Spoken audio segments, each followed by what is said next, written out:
and welcome to Brave Little Buckaroo. I'm Tamsin and this is my special Vlogmas series, How I Do Stuff, where each day I'm sharing a tip, technique or tutorial for how I do stuff. Today I'm working on making my Christmas dress, which is the Style Arc Hope dress. And there are a couple of mods that I always like to make when I make the Hope dress. So I thought I would show you today and probably tomorrow how I do that. So today I'm going to work on the neckline. The Hope dress pattern comes with a faced neckline, but I prefer to use bias tape to face it. So I'll show you today how I do that. And I will just say that it is currently 37 degrees Celsius here in Perth. It is pouring down with rain, almost dark in the middle of the day, and we have thunder and lightning. So I'm not sure how this is going to go today. We've had some intermittent power outages and stuff happening. So I'll do my best, but there might be some noises from the weather or the air conditioner or something. Okay, so I'm going to show you how I convert the face neckline to a bias bound neckline, and tomorrow I'll probably show you how I anchor the pockets into the waist seam. All right, let's get started. Okay, so the first step is to cut out our bodice pieces. And I have my front and back pieces laid out on the fabric here. The bodice front is on the fold, as it calls for in the pattern. But in the original Hope dress, the bodice back is cut in two pieces because it has a keyhole opening with a button and loop closure at the back neck. But I prefer not to use that. I like the neckline just to be in one piece. So to compensate for the seam allowance that we don't need because we're cutting it in one piece, I just slide the pattern piece over off the edge of the fabric by the seam allowance, which in this case is, I think, 3/8 of an inch. So if we were cutting this in two pieces to make the keyhole opening, we would need the seam allowance to join them together. But because we're just going to cut it in one piece, we don't need that seam allowance. So we just slide the pattern piece over by the width of the seam allowance to remove it. Now I've cut out my bodice pieces, and the first thing I do is stay stitch those necklines. So there's just a line of stitching along here. I just do it like a scant 1/4 inch from the edge, and that's just so that the neckline can't stretch out between now and the time that I get to finish it. I always try to do that first, because if you put it aside and think you'll get to it later and then you pick it up and you move it around, then you run the risk of it stretching. So I always do that first. Okay, now I've constructed the bodice. I've overlocked my seams and pressed them towards the sleeves. And now this is where the pattern would tell me to attach my facings. But instead, I'm going to do my bias neckline. So what I've done is cut some 1.5 inch strips of bias from my scraps.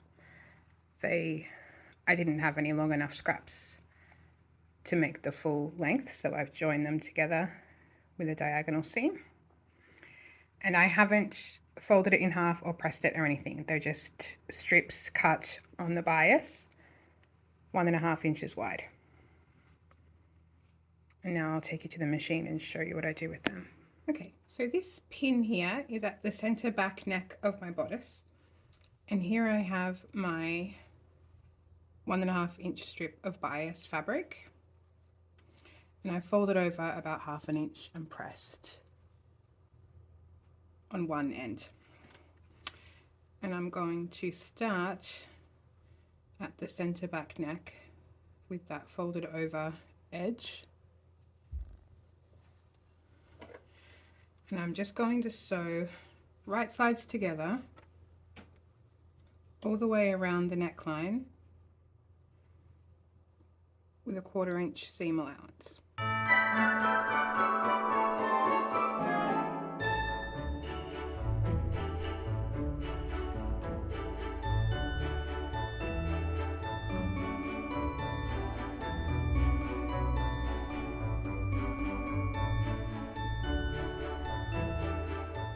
Okay, so I've come all the way back around to the back neck, and I'm just going to keep sewing slightly beyond that folded over edge that we started with.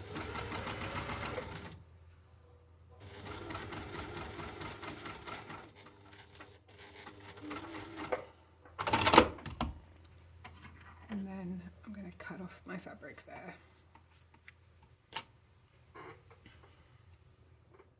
Right, I've just gone and given it a press, so the seam allowance and the binding I've pressed away from the bodice, so towards the neckline. And then what I'm going to do is just fold this fabric over the seam allowance. You can pop some pins in if you like, or you can just fold it over as you go. But I'm sort of moving the binding and pushing it over with my thumb so it wraps around to the inside of the neck and covers up that seam allowance. So this is the sew line. That's the 1/4 inch seam allowance with the binding wrapped around it. And you can pin that if you like. And then I'm going to sew right next to this stitch line.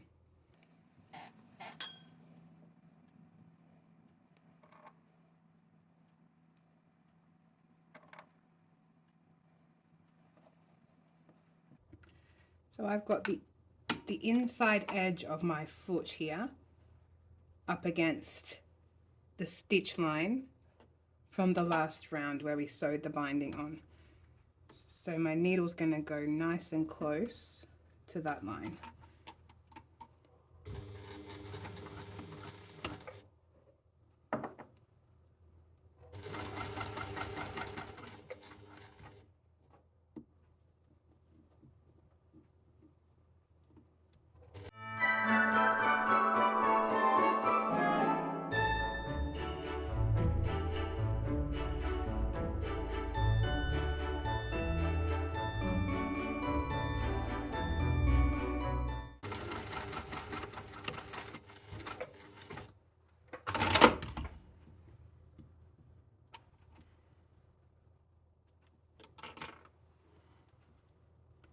Okay, so you can see on the inside there's a line of stitching, and then there is some overhang of this fabric, and what we're going to do is trim that away. So I'm just going to grab my scissors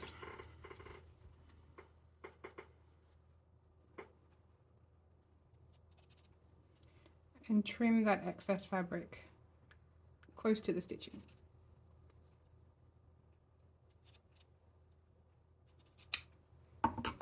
Be careful of what's going on underneath there. Don't accidentally snip into your neckline. You might want to use some smaller scissors to do this job. Or if you have some like duckbill applique scissors, those are good too. Basically, we're just going to go all the way around and trim nice and close to that stitching line.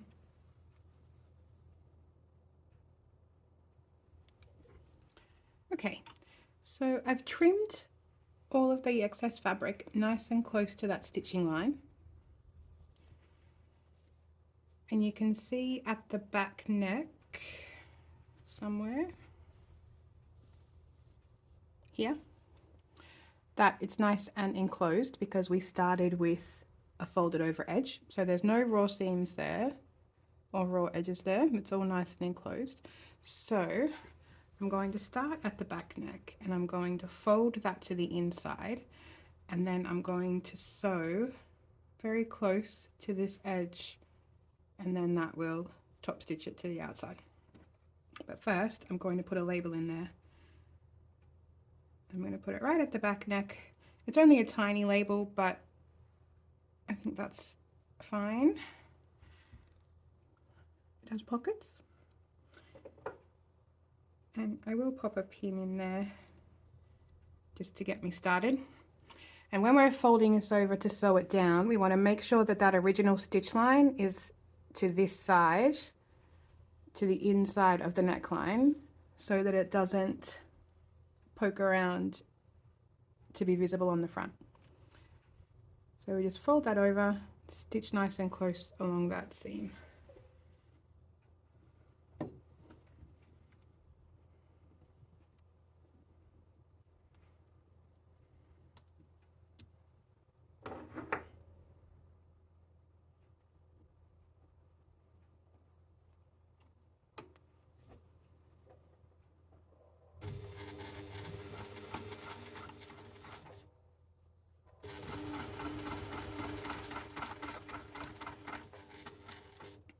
And I've just got the inside edge of my foot lined up with the edge of this binding.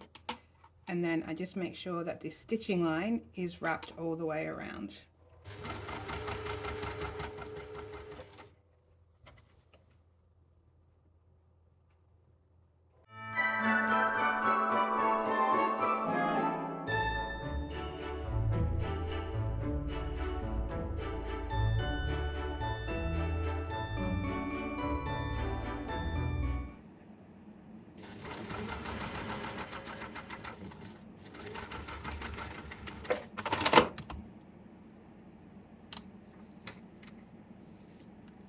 There we go.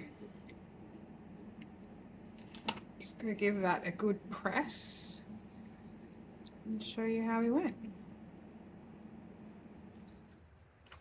And that's how I do it. It is currently pouring down with rain right now, and there's thunder and lightning, so I hope that you can hear me and not hear it. But I need to get this video finished, filmed and edited so that I can post it today. So I'm going to quickly try and go and do that. And I'll come back tomorrow to show you how I anchor the pockets into the waistband of the hope dress. Okay, that's all I've got for you today, friends. I'll see you tomorrow. I love you. Bye.